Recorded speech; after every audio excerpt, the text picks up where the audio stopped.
18वीं तरमीम पे है, इसलिए कि प्लॉट तो खत्म हो गए, अब बाकी बचे हैं कोई गैस, कोई ऑयल, कुछ ये ज़ख़ीरे।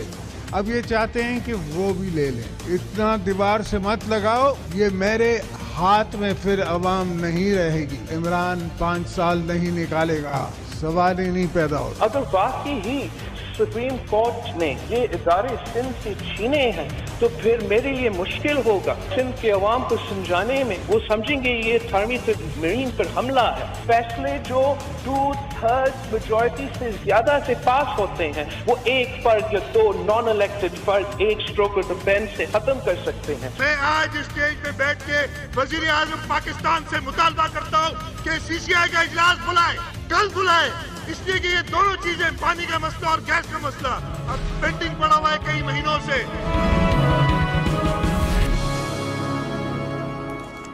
बिस्मिल्लाहिर्रहमानिर्रहीम, अस्सलाम वालेकुम नाज़रीन, मैं वास्मा शिराजी। प्रोग्राम है फैसला आपका और बहुत ही अहम स्टेटमेंट्स आपने सुने जो कि आसिफ जरदारी साहब के, साबिक सदर के, और मुराद अली शाह साहब जो कि वज़ीर आला हैं, बिलावल भुट्टो जो कि एक अहम रहनुमा है पाकिस्तान पीपल्स पार्टी के, ऐवान में बैठते हैं हिज़्ब इख्तलाफ की नशिस्तों के ऊपर, और जो लबो लहजा सिंध की रहनुमाओं की तरफ से आपने सुना है ये काफ़ी हैरान कुन भी है और परेशान कुन भी है। अगर आपको ये बताते चलें कि इससे पहले कल जनाब फवाद चौधरी साहब वज़ीर इत्तलात कराची गए थे और वहाँ पे उन्होंने एक स्टेटमेंट दिया कि वो सिंध हुकूमत गिराने की बुनियाद रख चुके हैं या रख रहे हैं और रख के आए हैं। लिहाजा उस एक स्टेटमेंट के बाद से काफ़ी ज़्यादा पाकिस्तान पीपल्स पार्टी के रहनुमा और ख़ास करके पीपल्स पार्टी के जो सूबे के अंदर रहनुमा है उनके लबो लहजे में तलखी आई है। ये तो बहुत ही इंपॉर्टेंट होगा इसके ऊपर, क्यों कह रहे हैं जरदारी साहब कि ये हुकूमत 5 साल पूरे नहीं कर पाएगी, क्यों कह रहे हैं फवाद चौधरी साहब कि वो वज़ीर आला को वहाँ पे हटा सकेंगे, क्यों कह रहे हैं जरदारी साहब के दीवार से ना लगाया जाए, क्यों कह रहे हैं बिलावल भुट्टो साहब के अस्पतालों का मामला जो कि आज ही फैसला जिसके ऊपर आया है, जिसमें जो वफाक के ज़ेर इंतज़ाम थे अस्पताल उनको वफाक के पास ही रखा गया और उस पर उन्होंने कहा 18वीं तरमीम के खिलाफ है, यानी कि सिंध के अंदर जो हॉस्पिटल्स हैं वो सिंध के पास होने चाहिए। आज एक पंजाब का और तकरीबन 3 सिंध के जो हॉस्पिटल्स थे उनको वफाक के ही कस्टडी में या उनके ज़ेर निगरानी रखने का फैसला कोर्ट ने दिया है। गो के इसके ऊपर जो है वो जस्टिस मकबूल बाकिर साहब ने एक इख्तलाफी नोट भी लिखा है, लेकिन जाहिर है कि जो कंसर्न्स हैं सूबों के वो इस हवाले से मौजूद हैं। इसी तरह से आज जो है वो चीफ जस्टिस रुखसत हुए हैं साकिब निसार साहब, और इस मौके के ऊपर जो है वो चीफ जस्टिस जो आने वाले हैं नामजद चीफ जस्टिस आसिफ सईद खोसा साहब, उन्होंने भी बहुत अहम स्टेटमेंट्स दिए हैं। उन पे बात करना बहुत ज़रूरी है क्योंकि ऐसा लग रहा है कि जैसे उन्होंने एक टोन सेट कर दी है और बता दिया है कि वो किस तरह के चीफ जस्टिस होंगे।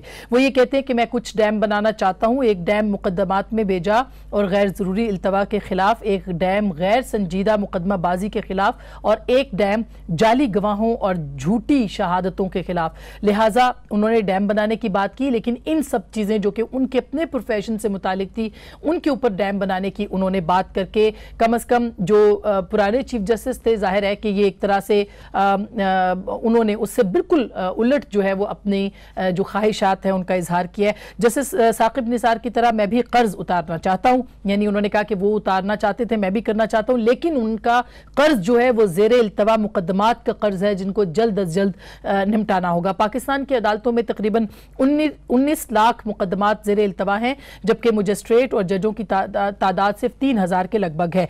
मिलिट्री कोर्ट्स में सिविलियन का ट्रायल सारी इस दुनिया में गलत समझा जाता है।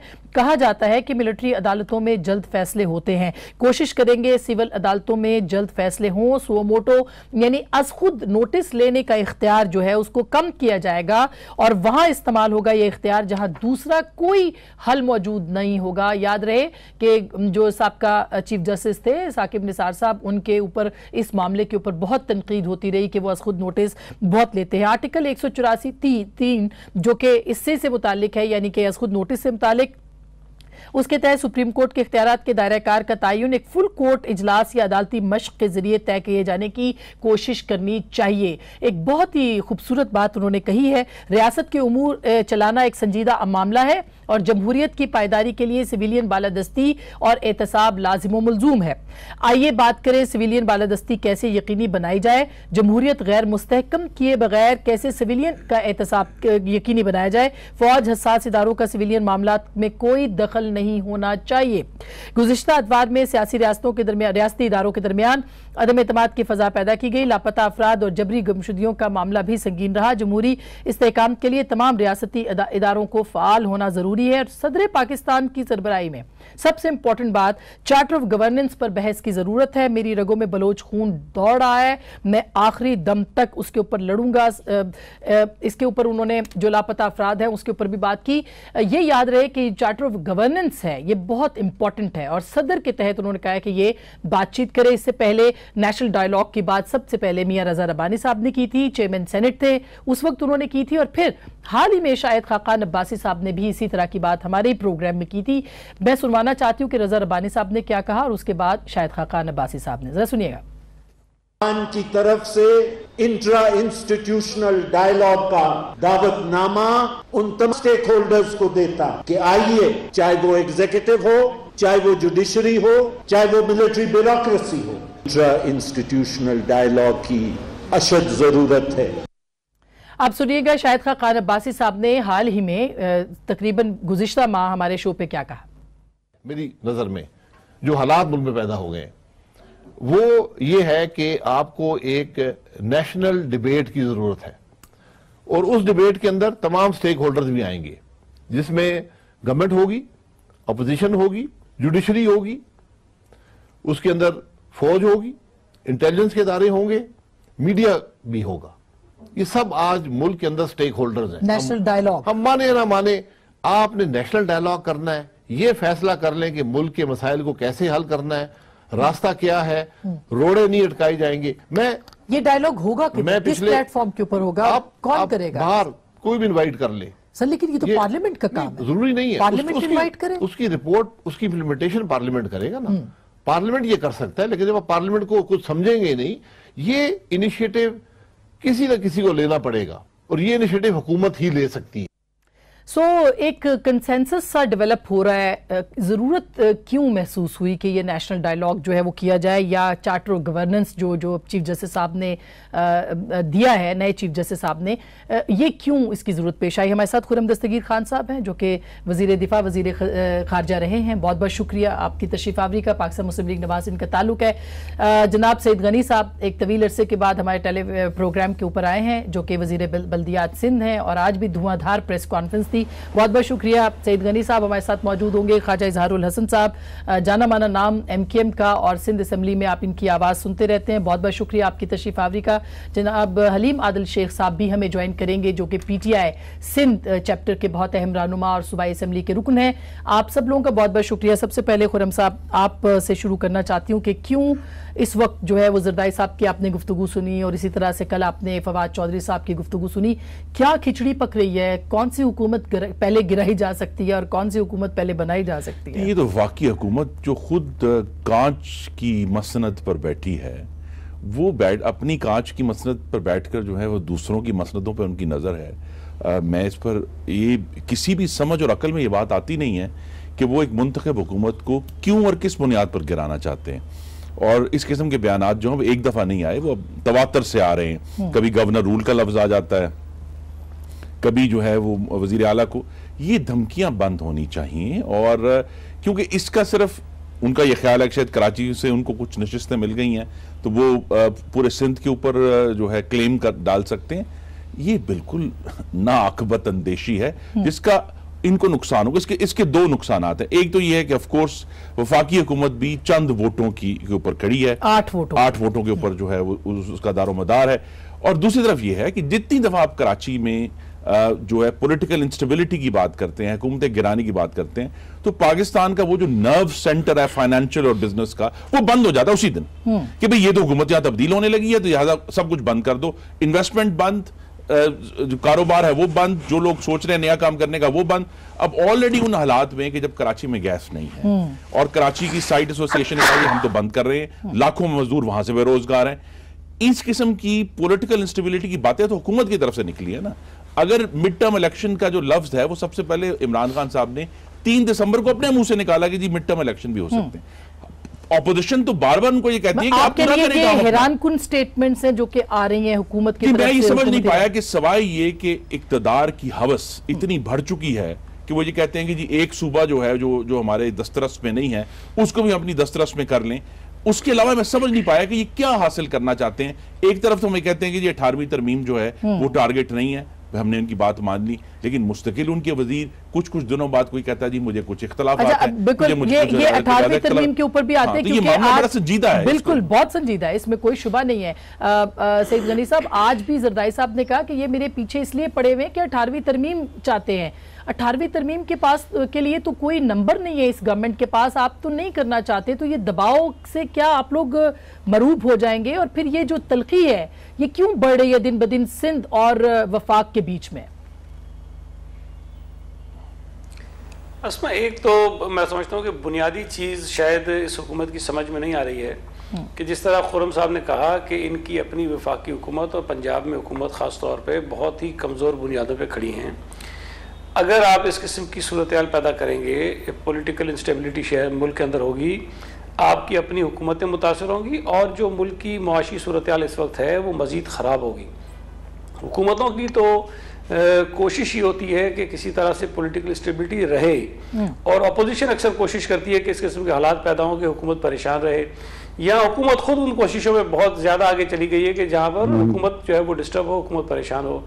यहाँ माशी सूरत हाल ठीक नहीं है, यहाँ आपके जो बैनुल अक़वामी हालात हैं दीगर ममालिक के साथ वो आपके दुरुस्त नहीं हैं और आप यहाँ पर पता नहीं किन दंदों के अंदर पड़ गए हैं। 18वीं तरमीम आपने बिल्कुल ठीक कहा कि इस ना हुकूमत के पास नंबर्स हैं ना ये हुकूमत कर सकती है। अब 18वीं तरमीम किसी एक जमात या किसी एक असम्बली के हाथ में नहीं रही है। 18वीं तरमीम पे छोटे सूबे तो क्या, मैं तो समझता हूँ कि पंजाब की जो हुकूमत है अगर उनको वाकई अपने सूबे से मोहब्बत है तो वो भी किसी सूरत नहीं मानेंगे इस पर। अब एक ऐसा काम जो बिल्कुल होने जैसा नहीं है, इनके वुज़रा गैर जिम्मेदाराना बयान क्यों देते हैं उस पर? अगर वो कहीं से बात छोड़ते हैं तो इससे लोगों में ये तासुर जाता है ना कि जी वफाकी हुकूमत उसमें तरमीम चाहती है और उसको पसंद नहीं करती है। डेफिनेटली जब ये बात आएगी तो फिर छोटे सूबों से दीगर जमातों से आवाज़। लेकिन सईद गनी साहब, ऐसा क्यों है कि JIT सर जो JIT बनी आपके रहनुमाओं के खिलाफ, उसके बाद से ये स्टेटमेंट ज्यादा आ रहे हैं, क्या ये रिएक्शन है? और जिस तरह से आज उन्होंने कहा कि मुझे जरदारी साहब ने मुझे दीवार के साथ हमें ना लगाएं वरना अवाम मेरे हाथ में नहीं रहेंगे, इसका क्या मतलब है? इसको क्या समझा जाए? देखिए, अब मसला ये है कि सुप्रीम कोर्ट ने एक तो मना कर दिया कि जी JIT के ऊपर आप बात न करें। हम तो बड़ी अजीब सूरत हाल का शिकार हैं। इतनी मज़ा का खैज़ बातें उस JIT की रिपोर्ट के अंदर हैं, मुझे तो समझ नहीं आती कि इतनी ज़िम्मेदार इदारों के इतने बड़े बड़े लोग उसके अंदर शामिल कर लिए जाएँ और फिर भी उसके अंदर इतनी बेसिक जो है वो इंफॉर्मेशन गलत हो उसके अंदर। तो मैं उस पर क्या कहूँ, ये तो जब उस पर केस चलेगा ट्रायल कोर्ट में तो आपको पता चलेगा कि किस किस किस्म की जो है वो गलत बातें मंसूब की गई हैं मुख्तलिफ लोगों के साथ जिनका उनके साथ कोई ताल्लुक़ नहीं था। JIT की जो रिपोर्ट है और उस पर जो सुप्रीम कोर्ट के मौजूद चीफ जस्टिस साहब जो आज रवाना हो गए, उन्होंने जो कहा, उन्होंने ये बात तस्लीम की, उन्होंने माना कि जी JIT ने अपने इख्तियारात से तजावुज़ किया है। उन्होंने कहा कि चीफ मिनिस्टर का नाम और बिलावल भुट्टो जरदारी साहब का नाम गलत शामिल किया गया है। उन्होंने कहा, उन्होंने क्या बताएं कि रिमार्क्स थे सर, उन्होंने अपने फैसले के अंदर ऐसी बात नहीं की है ना, जो अपना तफसीली फैसला उन्होंने दिया है। जी देखें, मैं तो उस वक्त अदालत में मौजूद नहीं था जब उन्होंने ये बातें कही थी, लेकिन पाकिस्तान की मीडिया के बेशुमार लोग अदालत के अंदर मौजूद थे और वो चीज़ें सारी रिपोर्ट हुई और उनमें से किसी चीज़ की कोई तरदीद नहीं आई कहीं से। ठीक, इसका मतलब ये है कि वो चीफ जस्टिस साहब ने, और सुनिए लोगों ने, वो वकला मौजूद थे हमारे मुख्तलिफ, उन्होंने कही है तो हमने कोट किया है ना इस बात को, इसमें तो कोई दो राय नहीं है। हम तो कह रहे हैं कि जो लबो लहजे में सख्ती है उसके बाद आ रही है, JIT के बाद आ रही है, ECL के बाद ज्यादा आ रही है। मैं अब जो बात कहने जा रहा हूँ, देखें आसमा, बात यह है कि हम तो ये बात पहले दिन से कह रहे थे कि JIT जो है वो जानिबदाराना अंदाज में अपनी तहकीकात कर रही है। ये जीआईटी नॉमिनेट जो जीआईटी के मेंबरान थे उनके नाम जो हैं वो रिकमेंड किए थे डीजीएफआईए ने। डीजीएफआईए के ऊपर हम पहले दिन से एतराज उठा रहे हैं। जब केयरटेकर गवर्नमेंट आई तो एसएचओस तक तब्दील हो गए, जो मुख्तियारकार होते हैं वो तब्दील हो गए, जो तपेदार होते हैं वो तब्दील हो गए। अगर कोई तब्दील नहीं हुआ तो अच्छा मैं खालिद साहब बिल्कुल, अच्छा मैं इस पे दोबारा आती हूँ, लेकिन खालिद साहब आपको क्या लग रहा है सिंध के जो तहफ्फुज़ात हैं बहैसियत सिंध, आपका सिंध से ताल्लुक है, ये तहफ्फुज़ात दुरुस्त हैं कि पैसे नहीं मिल रहे? 90 अरब रुपए जो हैं वो देने हैं वफाक ने, मुश्तरका मफादात की कौंसिल का इजलास नहीं होता, अस्पताल तक जो कराची के हैं वो वफाक के ज़ेर इंतज़ाम रहेंगे, तो कुछ सारे नहीं। तो क्या आपको लगता है कि कोई ऐसी खास किस्म की दुश्मनी सिंध के साथ हो रही है, या ये सिर्फ पीपल्स पार्टी ने एक एनवायरनमेंट क्रिएट कर दी है? बहुत शुक्रिया। मैं असल में 3 हिस्सों में बात करूंगा।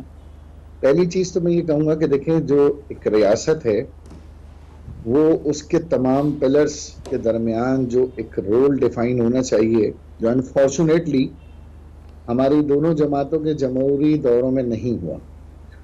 इंतजामिया के रोल डिफाइन नहीं हुए, अदलिया, पार्लिमान और फिर मीडिया। जो कानून साजी आपको करनी चाहिए थी वो अब नैब कर रही है, या सुप्रीम कोर्ट कर रही है, या हाई कोर्ट उसकी इंटरप्रिटेशन कर रही है। ये गलती तो तस्लीम करनी चाहिए। और ये जो एक अनस्टेबिलिटी है, एक बेचैनी है, या बेचैनी पैदा की जा रही है या हो रही है इश्तियाल अंगेज स्टेटमेंट्स के साथ, मेरे ख्याल है ये मुल्क की इस वक्त मुताम्मल नहीं हो सकता। दूसरा हिस्सा मेरा ये है, जो एतराज सईद गनी साहब फरमा रहे हैं, मैं यकीनन इनकी बात से मुत्तफिक भी हो सकता हूँ, लेकिन क्या ऐसे एतराज सूबे सिंध में नहीं उठे कि जब आपको कहा गया कि ऑपरेशन हो रहा है और वजीर दाखिला सूबे का वो मुतासिब है, एमकेएम दुश्मनी पर मबनी है, क्या आपको पुलिस चीफ के हवाले से हमने नहीं कहा? क्या जीआईटी जो हम पे बनती रही उस पर आपके जवाबात क्या आते रहे? मैं कंपेयर नहीं कर रहा, मैं सिर्फ अपनी महरूमी और अपनी ग्रीवेंसेस शेयर कर रहा हूँ। तो उस वक्त आपके जवाबात कुछ इसी तरह के आते रहे जो अब वफाकी हुकूमत की तरफ से आ रहे हैं। तीसरा हिस्सा, फाइनेंशियल प्रॉब्लम्स। देखिए जी, 2008 में मैं क्योंकि थोड़ा सा शायद फिगर्स में थोड़ी याददाश्त बेहतर है मेरी, और ये असेंबली में सईद गनी साहब मुझे सुन चुके हैं और काउंटर करना चाहें तो बिल्कुल करें। 2008 में हमारे सूबे का बजट था 243 बिलियन, और 243 बिलियन में हम बसेस दे रहे थे, मास ट्रांजिट बना रहे थे, एजुकेशन पे इमरजेंसी लगा रहे थे, अस्पतालों को स्टेट ऑफ द आर्ट बना रहे थे, हम इंफ्रास्ट्रक्चर बना रहे थे, बस टर्मिनल्स बना रहे थे, हम पता नहीं क्या क्या कर रहे थे। मेरे सूबे का बजट आज है 1083 बिलियन, ठीक, यानी 243 बिलियन कहाँ और 1043 बिलियन कहाँ? सर वो डॉलर को भी तो करे ना, डॉलर की वजह से तो सारी सूरत हाल खराब हो गई। वो अच्छा, ये बिल्कुल आपने जो सवाल लिया इसका जवाब मैं सईद गनी साहब से लूंगी, लेकिन एक मिनट मैं सिर्फ कंक्लूड कर लूं। जी जी जी, देखिए जी, मतलब 250 अरब रुपए और 1000 अरब रुपए में आप डॉलर को कैलकुलेट करते बैठे, तो ये तो डॉलर 2015 और 16 के बाद डॉलर का ये रेट है ना। मैं तो 2016 का भी अगर हिसाब ले लूं तो देखिए वसाई की कमी नहीं है। ये बात दुरुस्त है कि विफाक को एनएफसी के तहत जो पैसे देने चाहिए बिल्कुल दें, लेकिन जो पैसे में मिल गए 4000 अरब रुपए से मिले, 1500 अरब रुपए में डेवलपमेंट पे खर्च किए, वो हुआ क्या? आपका सवाल ये कि उसका हुआ क्या नजर क्यों नहीं आते? हलीम आदिल शेख साहब, आपको क्या लगता है सर, हुकूमत 5 साल पूरी नहीं कर पाएगी, जरदारी साहब कह रहे हैं, और आप कह रहे हैं कि हमने सिंध हुकूमत गिरानी है, आपके पास वहां नंबर नहीं, यहाँ पे तो वो नंबर ले सकते हैं, तो क्या क्यों ऐसी इन्वायरमेंट क्रिएट हो गई है? देखिए जी, बात यह है कि वो कहते हैं कि कौए के कोसने से गांव नहीं उजड़ा करता, तो किसी के कहने से कोई हुकूमत नहीं गिरा कर सकती। ना हमारे कहने से इनकी हुकूमत गिर जाएगी, ना इनके कहने से हमारी हुकूमत गिर जाएगी। और हम ये नहीं कहते कि जी इनका जीआईटी में नाम आ गया तो इनको हटा दो। हम ये कहते हैं कि हम परेशान थे, सिंध के लोग परेशान थे कि क्या हो रहा है, अस्पतालों में दवाइयाँ नहीं मिल रही, स्कूलों में किताबें नहीं मिल रही, किताबें नहीं है और टीचर नहीं है तो फर्नीचर नहीं है तो टीचर भी नहीं है, रोडें ख़राब, रास्ते खराब, पानी नहीं है, आरओ प्लांट्स में करप्शन। लोग परेशान थे कि हुआ क्या, क्या हुआ, जिन खा गया, क्या हो गया। जब जीआईटी आई तो लोगों को पता चल गया कि अच्छा ये हुआ है सिंध के साथ कि जो हमारा जो रखवाला था, हमारा जो चौकीदार था वही चोर निकला। मतलब क्या हमारा वजीर आला था, क्या हुआ मैं बता रहा हूँ जी, वही बता रहा हूँ ताकि हमारा वजीर आला पता चले जेआईटी में हुआ क्या, निकला क्या, क्या ज़रदारी साहब के ऊपर फिक्स हो गई रिस्पांसिबिलिटी? तो सही है, उसमें पता चला कि हमारी सिंध की हुकूमत ने, हमारे वजीर आला साहब ने, मोहतरम मुराद अली शाह साहब ने फैसिलिटेटर का किरदार अदा किया और सिंध के अवाम के लिए जो पैसा आना था, जो उनकी हेल्थ के लिए, उनके लिए, वो उसको दे दिया गया किसी सब्सिडी के नाम पे। ओमनी को दे दिया गया, कभी शुगर मिलों में सब्सिडी दे दी, कभी सस्ती शुगर मिलें बेच दी, कभी सिंध बैंक से कर्जे दिला दिए, कभी सीमेंट बैंक को तबाह कर दिया, कभी जो 139 या सिर्फ 138 ठेकेदार के गिर्द जो था वो सिंध के ठेके घूमते रहे और उनके पैसे भी ओमनी अकाउंट्स में आए। और ये जो था, ये सारे जो जाली अकाउंट्स थे, ये खुद ओमनी वालों ने जो टैक्स एमनेस्टी इनके साथियों की, इनके भाइयों की हुकूमत ने पिछली दफा दी थी, उसके अंदर खुद डिक्लेयर किए थे। लेकिन शेख साहब, जब ये सब कुछ साबित हो गया जेआईटी में, तो फिर सुप्रीम कोर्ट ने कह दिया कि नैब री इन्वेस्टिगेट करे, तो कंफ्यूजन पैदा हो गया।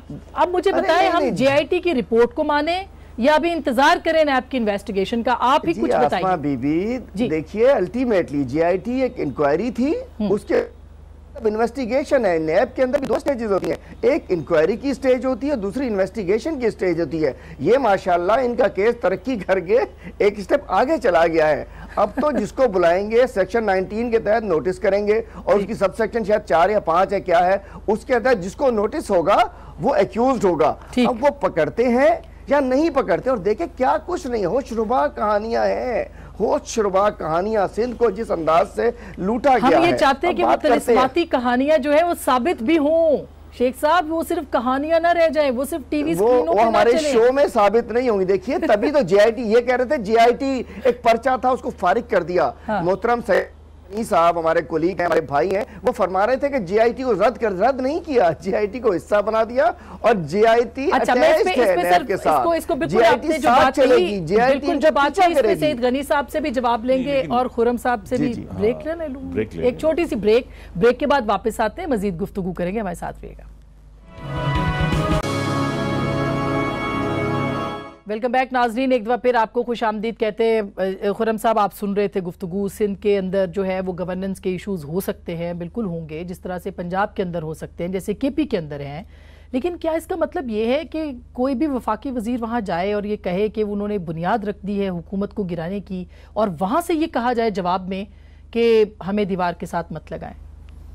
यही तो मैं कासिर हूँ समझने से कि ये वफाकी हुकूमत जो पीटीआई की है वो किस हद तक बेतदबीर है कि उनको ये समझ नहीं आ रही कि जब पार्लियामान में भी उनकी कारकर्दगी सिफर है, अभी तक कोई सीरियस कानून वो पार्लियामान के सामने नहीं रख सके कि हम ये रिफॉर्म करना चाहते हैं या हम ये लेकर आना चाहते हैं। वहाँ कारकर्दगी सिफर है, इसकी वजह से वहाँ जो है डिबेट भी फिर सिर्फ प्योरली सियासी मामलात पर होती है। लेकिन वहाँ मैं फिर कहूँगा कि बार बार लीडर ऑफ द ऑपोजिशन ने भी, पीपल्स पार्टी ने भी ये कहा कि हम आपको गिराना नहीं चाहते, तो हम तो उनको गिराना नहीं चाहते, लेकिन ये फिर सिंध को क्यों गिराना चाहते हैं? और ये फिर इशू उठेगा कि क्या जो एक ओरिजिनल एजेंडा था जो अखबारों में छपा भी कि भी 18वीं तरमीम को रोल बैक करना है या एनएफसी अवार्ड जो है उसको चेंज करना है, उसमें से सूबों का जो हिस्सा है वो कम करना है, या ये आवाज़ उठी कभी कभी हम सुनते हैं कि जी सदारती निज़ाम होना चाहिए।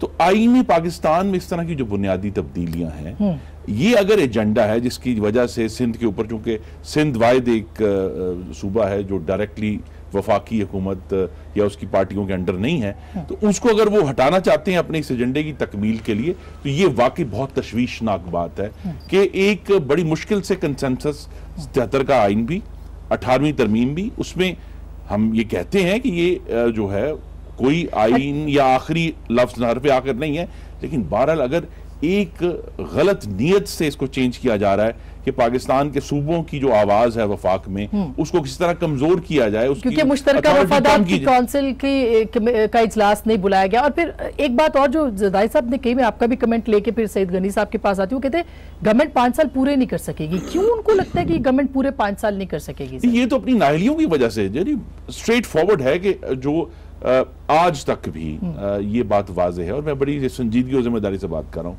पाकिस्तान का मुआशी बहरान इनसे कंट्रोल नहीं हो रहा। क्योंकि इन्होंने जो भी अभी तक रेसिपी दी, 5 माह तो हुए हैं खुर्रम साहब, मैं यही तो कहता हूं कि 5 माह में इस कदर तबाही कर दी कि जो काम इनका ये ख्याल था कि शायद डीवैल्यूएशन से पाकिस्तान की एक्सपोर्ट्स को बूस्ट मिलेगा, वो कोई बूस्ट नहीं मिला। नहीं, 1%, लेस देन 1% का बूस्ट है। 30% रुपए की कीमत गिराई है। उसके बाद मेरा ख्याल था कि जनाब पता नहीं जो बैरून मुल्क पाकिस्तानी है वो कितने पैसे भेज देंगे, वो हमारी रेमिटेंसेस में कोई मेजर डिफरेंसेस हमें नजर नहीं आ रहा। उसके बाद ये है कि जो इनके बयानात थे कि मैं सबको पकड़ लूंगा, मैं किसी को नहीं छोड़ूंगा, एक खौफ और सरासीमगी की फजा जो है वो पाकिस्तान के बिजनेस सेक्टर में फैली हुई है। कोई इन्वेस्टमेंट करने के लिए तैयार नहीं। और इसीलिए मैं फिर कहता हूं कि ये जो सियासी ताले आजमाई है सिंध के साथ, ये बड़ी अहम बात है कि कराची उस दिन बंद हो जाता है जिस दिन कहते हैं कि हम ये गुब्बारे में से हवा निकाल देंगे और पिन हमारे हाथ में है। नुकसान होता है, उसका नुकसान होता है। लेकिन देखिए सईद गनी साहब, जो सूरत हाल है उसमें पीटीआई की गवर्नमेंट क्या करे? नंबर वो उनके पास तो नंबर नहीं है, सिस्टम को भी चलाना है, हुकूमत को भी चलाना है। जरदारी साहब किस यकीन के साथ ये बात करते हैं कि हुकूमत 5 साल पूरी नहीं कर सकेगी? उनकी ये यकीन जो है उसके पीछे क्या है? आप कहते हैं हुकूमत हम गिराना नहीं चाहते, फिर ये क्या है?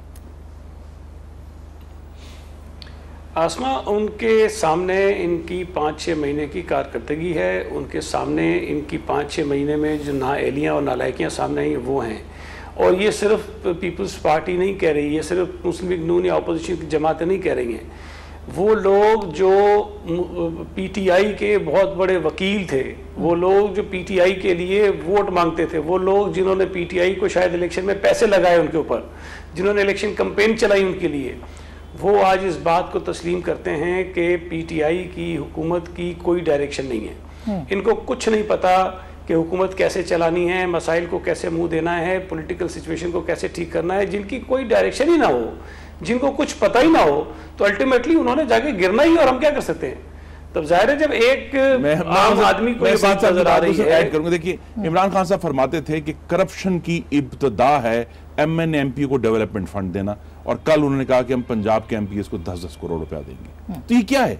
इसका मतलब ये है कि ये भी इनके क्या क्या तरीकेकार है कि जब आप जो है अब सब दे रहे हैं, सब देते हैं तो वो भी दे रहे हैं। नहीं, बात उन्होंने कहा कि हम नहीं देंगे, ये करप्शन की इब्तदा है, ये बड़ी खराबी है। लेकिन जब अपनी बारी आई है और अपनी हुकूमत संभालने की आई है, तो फिर हमने ये देखा है कि वो MKM के दफ्तर भी खोले हैं। उन्होंने तो MKM के दफ्तर जब वो खोलेंगे, जब हम देखेंगे ना, जब ये वाकई ये मुमकिन है जो बात कर रहे हैं कि MKM के दफातर खोले जा सकेंगे। सईद गनी साहब, आपका भी कमेंट ले लूं, फिर मैं ख्वाजा साहब के पास आऊं। मैं थोड़ा सा जरा इसमें ऐड कर दूं जो खुर्रम साहब कह रहे हैं जी। देखिए, खान साहब ने कहा कि जो आदमी यू टर्न ना ले वो बड़ा लीडर नहीं होता। बड़े लीडर के लिए यू टर्न लेना लाजमी है। तो मैं ये समझता हूँ उन्होंने तय कर लिया है कि माजी में जो जो बातें उन्होंने कही है वहाँ से सबसे यू टर्न लेना है। ये कोई एक बात तो नहीं थी। उन्होंने कहा था आज़ाद उम्मीदवारों को नहीं लूंगा, ले लिया। इन्होंने कहा नोटों को नहीं लूंगा, ले लिया। इन्होंने कहा फिलहाल जमात से बात नहीं करूंगा, कर ली। कोई एक चीज़ तो बताएं जो उन्होंने पहले कही हो जिस पे वो कायम हो। तो कोई पॉलिटिकल विजन इनका पहले नहीं था। इनको पता नहीं था कि जब हुकूमत में आते हैं तो क्या क्या मसाइल होते हैं। जब आए तो उनको पता चला केपी के अंदर लोगों ने उनके ऊपर उनको वोट दिया, ऐसी कोई बात नहीं है। तो फिर हमारा LNG का मुआहदा आज क्या गलत हो गया है? इसको नैब में भिजवा रहे थे, नहीं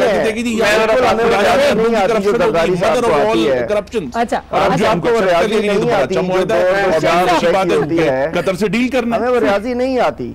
जी शेख साहब, आप हमें वो रियाजी नहीं आती। मैं कहता हूँ वो रियाजी हमें नहीं आती जो 2 और 2 4 रुपए की होती है। हमें 2 और 2 4 की रियाजी आती है। शेख साहब, आपने इतनी देर बोला, मैंने बीच में कुछ नहीं कहा। जी सईद गनी साहब, आप कंप्लीट कर लें शेख साहब के पास। नहीं, आप बिल्कुल बिल्कुल, मैं समझ चुप हो गया। आप बात कीजिए। जी सईद गनी साहब। नहीं, मैं अभी ख्वाजा साहब भी चुप करके सुन रहे हैं, उनसे भी बात करनी है।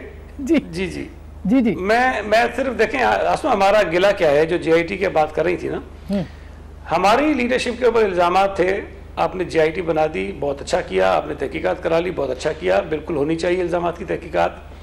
एतराज़ हमारा सिर्फ ये है कि अगर जुल्फ़िकार मिर्ज़ा पीपल्स पार्टी के साथ है तो सारे गुनाहों का जिम्मेदार वो है। लेकिन जिस दिन पीपल्स पार्टी छोड़ के वो पीपल्स पार्टी की क़यादत को गालियाँ देना शुरू कर दे, वो सारे गुनाह उसके बख्श दिए गए। ना वो उज़ैर बलोच के किसी JIT के अंदर उसका जिक्र है, ना ये जो करप्शन के खिलाफ JIT आपने बनाई, इल्जामात पर JIT बनाई, ना उसमें उसका कहीं जिक्र है। तो इसका चमत्कार का जिम्मेदार कौन? इस चमत्कार का आपको जिम्मेदार कौन लगता है? अच्छा, मेरी एक सुने ना, अलीमा खान साहिबा के ऊपर जो इल्जामात लग रहे हैं, हो सकता है गलत हो, लेकिन भाई आप तो बहुत बड़े दावे करके आए हैं। अच्छा, अब मुझे अब शेख साहब से जवाब लेने दें। ठीक सर, प्रॉपर्टी के ऊपर ठीक हो गया। नहीं, मुझे एक सेकंड जरूर कहने दें। देखिए मुझे एक मिनट कहने दें। नैब ने पता नहीं किन किन लोगों के नाम जो है वो ईसीएल पे डाल दिए, इनकी हुकूमत ने डाल दिए। मालम जब्बा पे नहीं हो रहा, बिलियन ट्री की जो करप्शन उसमें नहीं हो रहा, वहां जो एहतसाब कमीशन बनाया गया महमूद खान साहब के ऊपर भी इल्जामात हैं, लेकिन उस पे ऊपर नहीं हो रहा। आप अपने लोगों के नाम भी तो डालें ना उसी तरह ईसीएल में। जब डिस्क्रिमिनेशन होगी हम बिल्कुल ये कहेंगे कि ये पॉलिटिकल विक्टिमाइजेशन है, उसके पीछे एक पॉलिटिकल एजेंडा है, या नैब और हुकूमत एक ही तरह से हैंडल कर रहे हैं। मुझे जवाब तो अब जवाब तो लेने दें शेख साहब से। शेख साहब, अब आपको देखिए ये सारी जो इल्जामात आप लगाते हैं वो सेम आपकी जमात के ऊपर लग रहे हैं। अब हलीमा साहिबा के ऊपर, हलीमा खान साहिबा के ऊपर जो इल्जामात लग रहे हैं, महमूद खान के ऊपर जिस तरह से हैं, परवेज खटक साहब के ऊपर इल्जामात मौजूद हैं, अलीम खान साहब के ऊपर हैं, मतलब एक फहरिस्त है। और लियाकत जतोई साहब तो भाग गए, वो मुल्क से ही फरार हो गए। किसी को 15 मिनट के लिए भी गिरफ्तार नहीं किया गया हुकूमती जी, मैं आपको बताता हूं। शहबाज शरीफ को 85 दिन हो गए। देखिए जी, बात यह है कि एक तो मैं पूछना चाहता हूं कि अगर चेयरमैन नैब किसने बनाया? चेयरमैन नैब नवाज शरीफ साहब ने और खुर्शीद शाह साहब ने लगाया हुआ है। चेयरमैन नैब इनके दौर के लगे हुए हैं, और इसी सुप्रीम कोर्ट ने आपकी JIT बनाई, सुप्रीम कोर्ट ने। अब ये ना कि सुप्रीम कोर्ट में अलीमा खान साहिबा गई हुई हैं, इसी सुप्रीम कोर्ट में उन्होंने अपने आप को पेश कर दिया, अपनी मनी ट्रेल दे दी। अगर सुप्रीम कोर्ट JIT बनानी चाहती है तो कौन रोक सकता है? कोर्ट्स आज़ाद हैं। उसके बाद JIT में जो हमें नाम भिजवाए गए जो फेडरल गवर्नमेंट ने शामिल किए, वो जब सुप्रीम कोर्ट के ऑर्डर्स में था कि JIT को फेडरल गवर्नमेंट ने सपोर्ट करना है, JIT ने कहा कि जी 172 लोगों की हमने रिपोर्ट आई है, इनको ECL में शामिल कर दें। हम बाउंड थे उसके अंदर कि उसको फेडरल गवर्नमेंट उनका नाम सही हो गया, आपने निकाल दिया। मेरा सवाल ये है, लियाकत जतोई साहब कैसे फरार हुए? सर लियाकत जतोई साहब कैसे फरार हुए? नहीं जनाब, जैसे हमजा शहबाज को इजाजत मिल गई है, कोर्ट ने दे दी है, इसी तरीके से उम्रे की इजाजत उसको मिल गई। और कल ही मुराद अली शाह साहब ने कहा था कि उम्रे और करबला जाने पे कोई किसी को नहीं रोक सकता। उन्होंने कहा था कि उम्रे उस पे जाने से, करबला जाने से या उम्रे पे जाने से कोई किसी को नहीं रोक सकता है। तो उम्रे पे गए हैं, वो वापस आ जाएंगे। सर उनको कोर्ट ने इजाजत दी है? शेख साहब उनको कोर्ट ने इजाजत दी? जी जुल्फी बुखारी साहब को अचानक चंद घंटों में निकाल कर ले गए। ये तो खबर है कि जुल्फी बुखारी का केस फाइनल हो गया। देखिए मेरी बात सुने, मुझे जवाब देने दीजिए। जुल्फी बुखारी साहब का केस फाइनल हो गया। और बात यह कि सुप्रीम कोर्ट जो आपके हक में फैसला दे दे वो बल्ले बल्ले, वो आपके ECL से नाम निकाल दे बल्ले बल्ले, वो कहे कि नैब में चले जाओ, वो कहते हैं बहुत बुरा कर दिया। वो अलीमा खान साहबा गई अपनी ट्रेल देकर आगे बना देना। देखिए अलीमा खान साहबा के हम स्पोक्स पर्सन नहीं है, हम कोई गुलाम नहीं है, गुलामाना सियासत नहीं है। वो अपना केस ये डिफरेंट बात है, बिल्कुल ये PTI की बिल्कुल अप्रिशिएट करना पड़ेगा कि वो डिफेंड नहीं करते अलीमा खान साहिबा को। ख्वाजा साहब अब आप बताइए। हाँ ख्वाजा साहब, ये क्या आपको लग रहा है? कर सकते हैं, अल्हम्दुलिल्लाह कर सकते हैं। उनका कोई सरकारी उनका मौका नहीं रहा। वो सर सूबे को नहीं जा 14 साल प्रॉपर्टीज छुपाएंगे तो कैसे दिफा कर? अच्छा नहीं रही कहीं की। इजहारुल हसन साहब, मैं फिर दो बातें कहूं। पहली चीज तो ये देखें झगड़ा क्या है। झगड़ा ये कि जनाब मुल्क के पैसे लूटे गए, करप्शन हुई है, करप्शन का पैसा बिल वास्ता बिला वास्ता दहशतगर्दी में इस्तेमाल हुआ है, पाकिस्तान की इकॉनमी तबाह हुई है और पाकिस्तान को नुकसान हुआ। अच्छा अब ये बातें हम कब से सुन रहे हैं? जब हम PMLN के साथ इत्तेहादी थे हम ये बातें तब भी सुनते थे और हमें बताया जाता था कि वो जी पीपल्स पार्टी ने जी बेड़ा गर्क कर दिया जी, और ये हो गया जी और वो हो गया। अच्छा फिर हम पीपल्स पार्टी के इत्तेहादी बन गए, उन्होंने कहा जी मरवा दिया जी, ये हो गया जी, और ये मिले हैं और ये और दुनिया जान का पैसा जी, और ये स्कैम और वो स्कैंडल, और एक दूसरे के खिलाफ बड़ी मुहिम भी चली। अब PTI भी कुछ वही उसी करप्शन स्लोगन को ज़ाहिर लेकर आगे बढ़ रही है कि भाई मुल्क में करप्शन हुई है। मैं एक सवाल करता हूँ, जब ये पता था कि अकाउंटेबिलिटी का लॉ हमारे मुल्क में वीक है, तो ये नैब को और सुप्रीम कोर्ट को मौका तो पार्लियामान ने दिया है। किसने मना किया था कि आप इंडिया और चाइना और श्रीलंका जैसे कवानीन यहाँ नहीं बनाते? बना लेते, आज ना सुप्रीम कोर्ट होती ना नैब होती, एक लॉ होता, रूथलेस किस्म का कानून होता। 10 साल उस पार्लियामेंट में, बल्कि मैंने तो ये बात उठाई भी है बहुत से MNAs के साथ जब PTI की गवर्नमेंट नहीं थी। और दूसरी बात ये जो मैं अजराहे तफन्नुन और मजाक कह रहा हूँ, आज से 5 साल पहले के टॉक शोज निकाल के ना सईद गनी भाई के नीचे लिख दें ख्वाजा इजहारुल हसन, आपको ऐसा लगेगा इनकम बात कर रही है। अच्छा, ये अब सईद गनी साहब जो है उनसे पूछते हैं कि ख्वाजा इजहार जो तब बात कर रहे थे अब वो क्या बात करते हैं इसके ऊपर, लेकिन एक ब्रेक लेते हैं, ब्रेक के बाद वापस आते हैं, हमारे साथ रहिएगा। वेलकम बैक नाज़रीन, एक दफ़ा फिर आपको खुशामदीद कहते हैं। खुर्रम साहब, सईद गनी साहब से जवाब लेके फिर आपके पास आते हैं, क्योंकि फिर हमने चार्टर ऑफ गवर्नेंस पे बात करनी है। सईद गनी साहब, आप के जितने भी पीपल्स पार्टी के ऊपर इल्ज़ामात आ रहे हैं, ज़ाहिर है कि इस वक्त तीनों सूबों के अंदर PTI की गवर्नमेंट है, सिर्फ आपके यहाँ नहीं है, लोगों को शिकायत भी है, बहुत सारे लोगों को ये शिकवा भी है कि सिंध के अंदर काम नहीं हुए। तो आप क्या समझते हैं कि इंटरफेरेंस जो है वो किस हद तक जा सकती है, और क्या वाकई वहां पे कोई ग्रुप बन रहा है आपकी पार्टी के अंदर? इसमें पहली बात तो ये है कि सिंध में काम हुआ या नहीं हुआ, इसका फैसला करने का इख्तियार किसके पास है। मैं समझता हूँ कि जो बेहतर पैमाना है वो इंतखाबात हैं, और सिंध के लोगों के पास ये इख्तियार है कि वो ये तय करें कि पीपल्स पार्टी की हुकूमत ने वहाँ पिछले 10 सालों में कुछ किया है कि नहीं किया है। हकीकत ये है कि पीपल्स पार्टी को 2002 से लेकर 2008 में, 13 में, 18 में अगर आप देखें तो वोटों की तादाद बढ़ती जा रही है, और 13 में भी और 18 में भी कोई हालात ऐसे नहीं थे कि पीपल्स पार्टी को आके कोई फरिश्तों ने जितवाया हो।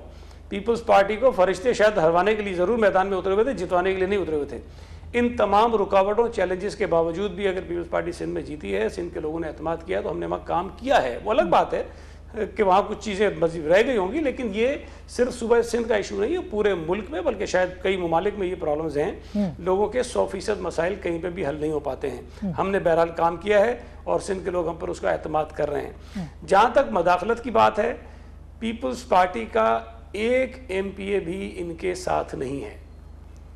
मैं इनको चैलेंज करता हूँ आसमा, मैं इनको चैलेंज करता हूँ, ये कोई तरीका आजमा लें और चेक कर लें कि इनके कितने लोग टूटते हैं, पीपल्स पार्टी के कितने लोग टूटते हैं। कब?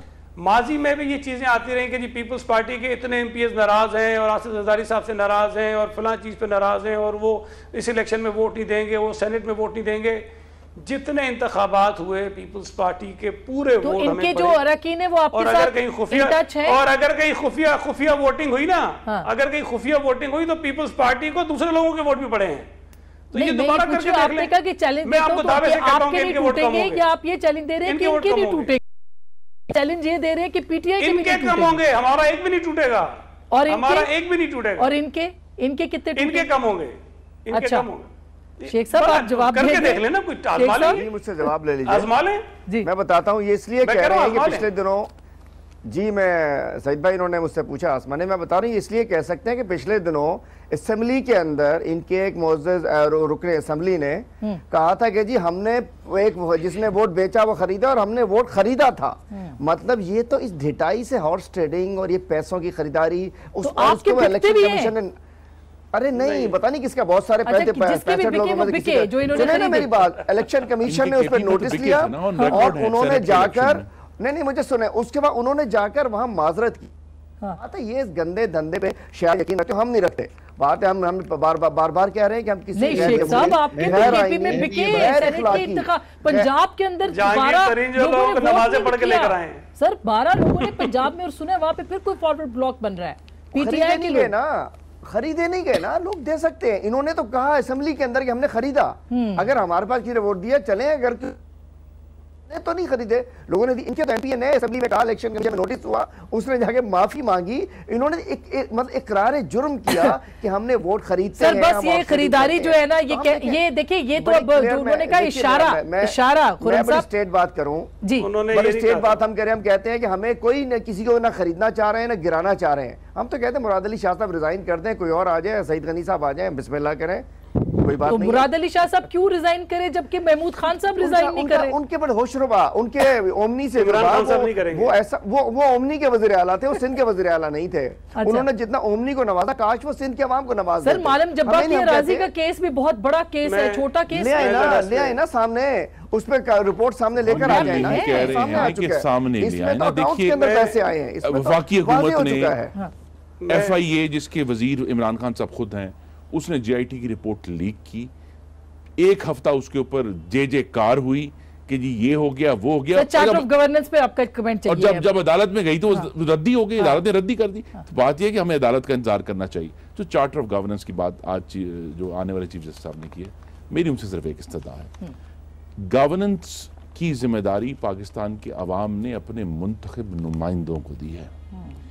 गवर्नेंस का तयन भी उन मुंतखब नुमाइंदों ने करना है, चाहे वो सूबे में है या वफाक तो में। अब्बासी साहब भी यही बात कर रहे थे कि भाई आप बैठ के बात करें, जरूर बात करें, हाँ। लेकिन मेरी इस्तदा होगी कि इस वक्त जिन हालात में 20 लाख केस पेंडिंग है, जो उनकी गालिब जिम्मेदारी है, प्रिंसिपल रिस्पॉन्सिबिलिटी है, वो ये है जो उनका काम है वो और उसमें एक बहुत बड़ा काम वो है जिसकी वजह से हम आज मिलिट्री कोर्ट्स की इश्यूज डील कर रहे हैं कि हमें इस मामले में गाइडेंस दें कि वो जो हम फेसलेस कोर्ट्स मुकर्ररा बनाना चाह रही है, वो अदलिया उसमें उनका क्या इनपुट होगा, किस तरह हम सिविलियन अदालतों से टेररिस्ट को प्रोसिक्यूट कर सकें ताकि हम इन मिलिट्री अदालतों से बाहर आ सकें और पाकिस्तान को आईने पाकिस्तान के तहत चला। ये काम प्रिंसिपल काम ये करने वाला है। और आखिरी बात मेरी एक ख्वाहिश है और दुआ है कि आईने पाकिस्तान में जो बहुत बड़ा शगाफ पड़ गया है 184(3) का, खुदा के लिए वो शगाफ अब बंद कर। अच्छा, वो मेरा ख्याल है उन्होंने आज कहा ही है कि ऐसा नहीं होगा। ख्वाजा साहब, आखिरी 1 मिनट है, मैं ये चाह रही हूँ आप बता दें कि आप क्या सोचते हैं कि ये जो 90 के समेत आपके जितने भी मराकज़ हैं वो वफाकी हुकूमत खुलवा सकती है? पहली चीज तो मैं सईद भाई को सिर्फ इतना कहूंगा कि सईद भाई आज तो आपने शायद लाइटर टोन में कह दिया, लेकिन अगर खुफिया बैलेटिंग होती है और वोट आपके हक में निकलते हैं तो 18वीं तरमीम का क्रेडिट भी आप लेते हैं। ये गैर पार्लिमानी और हॉर्स ट्रेडिंग कहलाती है, जो माजी में भी हुई है। मेरा ख्याल है इस ट्रेंड को ख़त्म होना चाहिए। आप दोनों बड़ी जमातों पे माजी में ये इल्जामात लगते रहे हैं, अब कम से कम नहीं होना चाहिए। ठीक, आप ये क्या है, हमारे 99 वोट्स हैं, 99 के 99 आपको पड़ेंगे, ये ज्यादा जमहूरी रवैया नहीं। वो मेरा ख्याल है उन्होंने अज़राए तफन्नुन ये बात की थी, मगर चले आप साहब के मराकज़ खुल टाइम खत्म हो रहा है, आपके मराकज़ पास कराना है, मान चुके हैं कि वोट खरीदते हैं। हमारी प्रॉपर्टी है, वो हमें मिलने चाहिए, ये हमारा मुतालबा है। नहीं मिलने चाहिए नहीं, पीटीआई गवर्नमेंट करवा सकती है सर, पीटीआई गवर्नमेंट करवा सकती है। जी बिल्कुल, प्राइम मिनिस्टर साहब से बात हुई है, मिसिंग पर्सन से बात हुई है, डेवलपमेंट पे बात हुई है। हमारे जो जर्मन ऑफिसेस हैं, जो हमारे हैं, जो गवर्नमेंट लाइन पे नहीं है, वो खुल जाने चाहिए। उनके ऊपर ये गैर एलानिया पाबंदी खत्म होनी चाहिए। अच्छा, नहीं मिनी बजट के फ्यूज और फवाद